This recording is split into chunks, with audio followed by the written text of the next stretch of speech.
हम्म.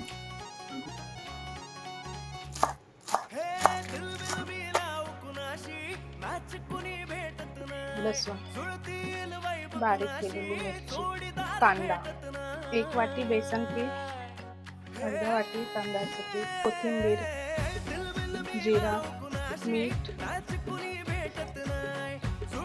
हळद, लाल तिखट, धना पावडर, मिक्सीत करून